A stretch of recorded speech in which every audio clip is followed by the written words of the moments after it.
നമ്മളെല്ലാവരും ദൈവമാണെന്ന്. താൻ ദൈവമായിരിക്കും, ഞാൻ ദൈവമൊന്നുമല്ല. എൻ്റെ പേര് ഗുരു ദിവ്യനാഗ സൈരേന്ദ്രി ദേവി എന്ന. താൻ ദൈവമാണെങ്കിൽ എൻ്റെ ക്യാമറയുടെ മുന്നിൽ വന്ന് നിന്ന് പറയാനുള്ള ചങ്കൂറ്റം വേണം കേട്ടോ. അല്ലാതെ ഒളിച്ചും പാത്തും വന്ന് നമ്മെ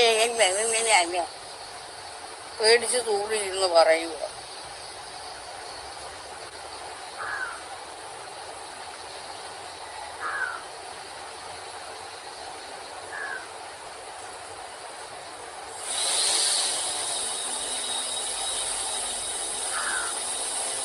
യോഹന്നാൻ 10:34.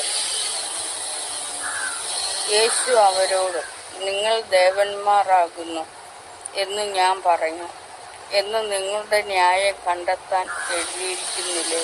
എടോ, ഇത് പള്ളിയല്ല കേട്ടോ. യേശു പറഞ്ഞ ആര് ഇയാൾ യേശുവായിട്ട് ഇരുന്ന് ചർച്ച ചെയ്താൽ മതി. ഇറങ്ങ വെളിയിൽ. ഇത് പള്ളിയും ഒന്നുമല്ല, ഇത് അമ്പലവുമല്ല, പള്ളിയും ഒന്നുമല്ല. ഇത് തത്സമയം ലൈവാണ് കേട്ടോ. ഇപ്പൊ ഇവിടെ എന്തോ നടക്കുന്ന തത്സമയം ലൈവാണ്.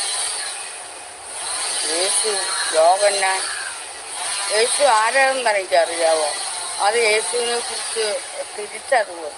അത് തൻ്റെ ഉള്ളിലുള്ള യേശുവിനെ ഒന്ന് ഉണർത്തുക. എന്നിട്ട് ഈ ക്യാമറയുടെ മുന്നിലേക്ക് വാ. യേശു പറഞ്ഞു, യോഹന്നാൻ പറഞ്ഞു, എന്തോ പറഞ്ഞു, തേങ്ങാക്കൊല പറഞ്ഞു.